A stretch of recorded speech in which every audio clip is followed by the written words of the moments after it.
പറയുന്ന കാര്യങ്ങൾ കൃത്യമായിട്ട് അനുസരിച്ചില്ലെങ്കിൽ നിങ്ങൾക്ക് സ്വർഗത്തിൻ്റെ മണം പോലും കിട്ടില്ല. എങ്ങനെ മണം?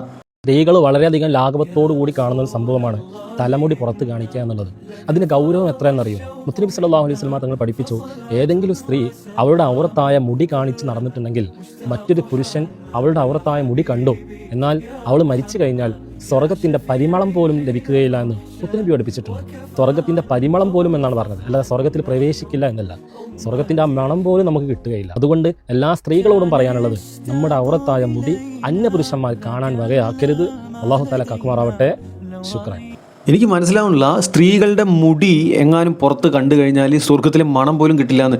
ഇതൊക്കെ ഈ കാലഘട്ടത്തിൽ വന്നിരുന്നിട്ട് പറയണമെങ്കിൽ, അതും സോഷ്യൽ മീഡിയ ഉപയോഗിച്ചിട്ട് വന്നിരുന്ന് പറയണമെങ്കിൽ ഇവന്മാരുടെ കോൺഫിഡൻസ് ഒന്ന് ആലോചിച്ച് നോക്കുക നിങ്ങൾ. ഇതിനെയടക്കം ന്യായീകരിച്ചിട്ട് കുറേ എണ്ണം വരും. ഇത് ഇസ്ലാമിലെ സ്ത്രീകൾക്ക് വേണ്ടി പറഞ്ഞിട്ടുള്ള കാര്യമാണ്, നീ എന്തിനതിൽ തലയിടണമെന്ന് ചോദിക്കും. ഇമാതിരി വങ്കത്തരങ്ങൾ സോഷ്യൽ മീഡിയയിൽ ഇരുന്നിട്ട് വിളമ്പുമ്പോൾ ആരെങ്കിലുമൊക്കെ പ്രതികരിക്കണ്ടേ സുഹൃത്തെ? മതം, ദൈവവിശ്വാസം, ഇതൊക്കെ ഒരു പരിധി വരെയൊക്കെ സഹിക്കാം. ഇതെന്താണ്, ജയിലോ? നിങ്ങളൊന്ന് ആലോചിച്ച് നോക്ക്, ഇവരെങ്ങനെയാണ് സ്ത്രീകളെ കാണുന്നത്? ഇവരുടെ കാഴ്ചപ്പാടിൽ സ്ത്രീകൾ എന്താണ്? അങ്ങനെയാണെങ്കിൽ പിന്നെ പുരുഷൻ്റെ മുടിയും കാണിക്കരുതെന്ന് പറഞ്ഞ് നീ മറക്കണ്ടേ?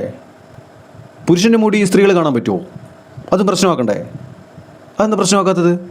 നമ്മളിന്ന് ജീവിക്കുന്ന ഈ ആധുനിക ലോകം എത്ര മുന്നോട്ട് പോയി, എന്നിട്ടും ചില ആൾക്കാരെന്താ ഇങ്ങനെ